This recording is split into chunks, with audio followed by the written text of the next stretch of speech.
Greetings, dear YouTube family. John and I recently watched a movie about Florence Nightingale, also known as the Lady with the Lamp.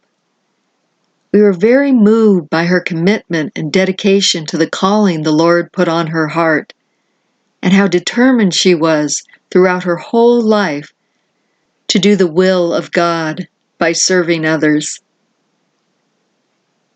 We read in Ephesians 4:1-3, "As a prisoner for the Lord, then I urge you to live a life worthy of the calling you have received.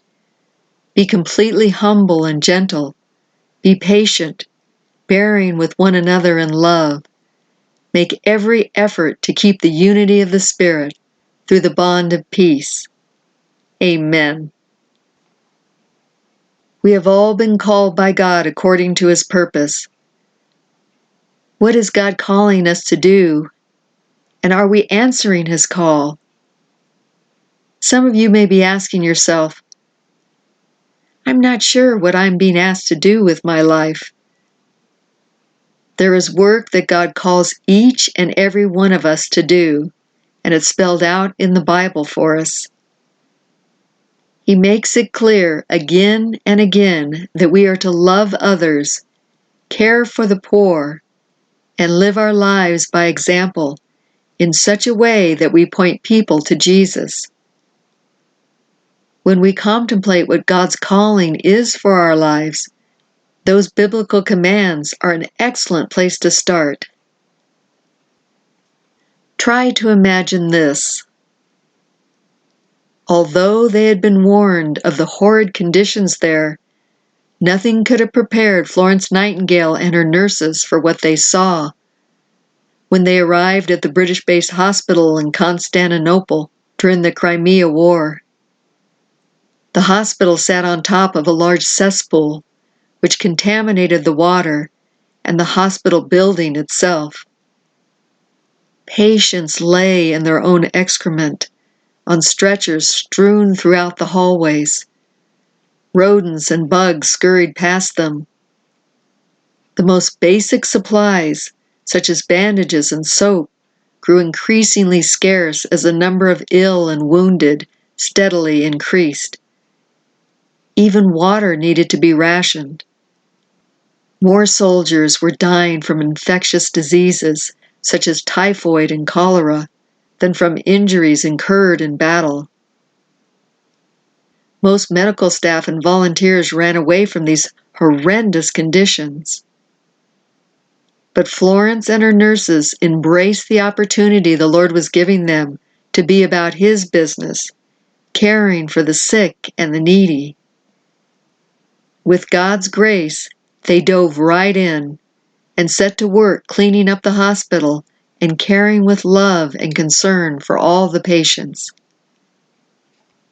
Florence Nightingale was a trailblazer in nursing and for maintaining proper medical care. She had a gift for making hospitals a cleaner and safer place to be. She was known for her night rounds, checking on the soldiers and tending to their wounds with loving care. They nicknamed her the Lady with the Lamp. Florence was a caring nurse and a natural leader. She was born on May 12, 1820, in Florence, Italy. She lived in England with her parents and older sister. Growing up in a wealthy family, Florence Nightingale was homeschooled by her father and expected to get married at a young age. When she was a teenager, Florence believed she received a calling from God to help the sick and the poor. She found great comfort in her religious beliefs.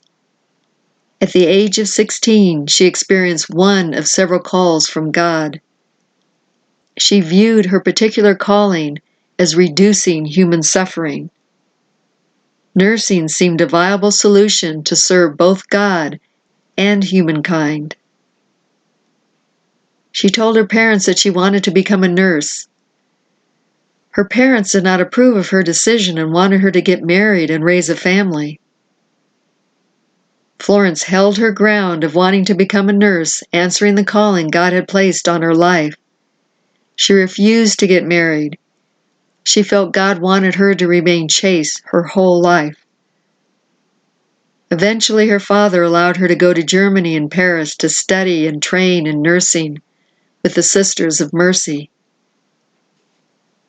When the Crimean War broke out in 1854, the British were unprepared to deal with the number of sick and injured soldiers. The lack of medical supplies, overcrowding, and unsanitary conditions caused many people to complain. Newspapers began to report about the terrible state of medical care. The Secretary of War, Sidney Herbert, asked Florence to assemble and manage a group of nurses that would go and treat the wounded soldiers. She agreed, and on November 4, 1854, Florence and 38 nurses arrived at the British camp outside of Constantinople. The no-nonsense Nightingale quickly set to work. She procured hundreds of scrub brushes and asked the least infirm patients to scrub the inside of the hospital from floor to ceiling. Florence herself spent every waking minute caring for the soldiers.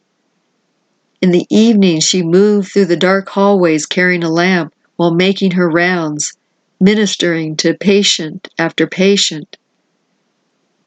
The soldiers, who were both moved and comforted by her endless supply of compassion, took to calling her the lady with the lamp.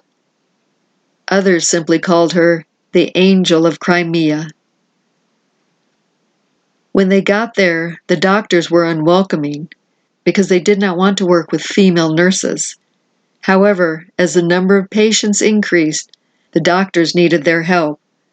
The nurses brought supplies, nutritious food, cleanliness, and sanitation to the military hospital. They also provided individual care and support. The Lord used Florence as his instrument to be a light in dark places where others did not want to go, where death, disease, and neglect of the injured were horrible and appalling. These wounded soldiers lacked sufficient medical attention due to the hospitals being horribly understaffed and its highly unsanitary and inhumane conditions.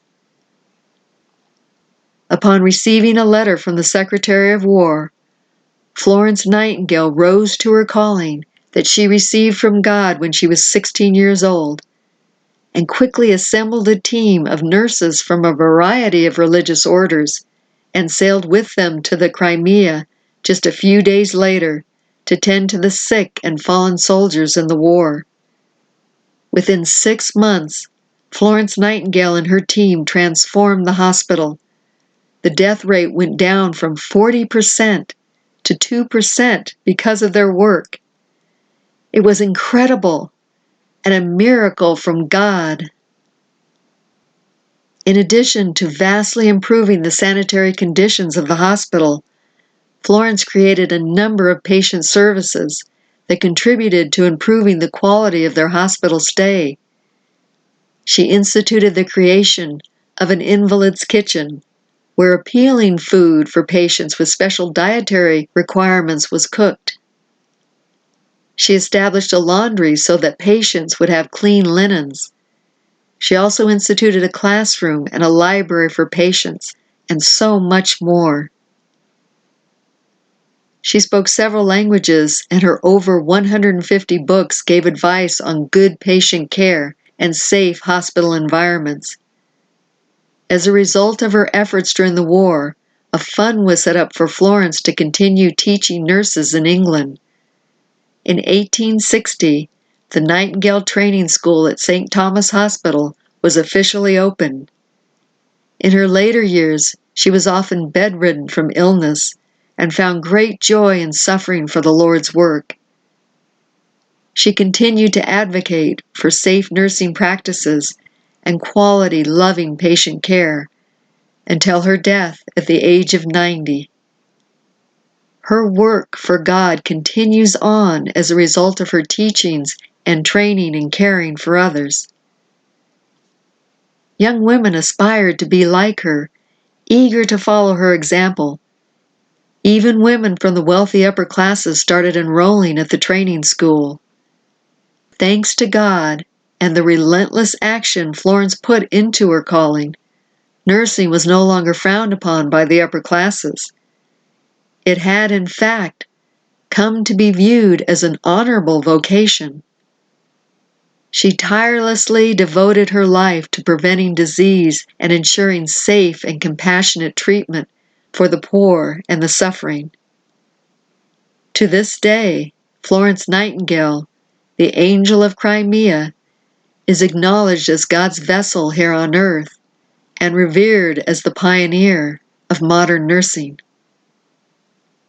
The result of the Nightingale effect on others is known only by God. How many people were saved and gave their lives to Christ? How many lives were extended long enough for grace to work and invite Jesus into their hearts? How many soldiers and patients felt God's love through Florence, her nurses, and her teachings over the generations? If she hadn't answered God's call, how many souls would have been lost for all eternity? The time to start being busy about His work is now. And the who is you. God bless you, dear ones, and the work He is doing in all of us.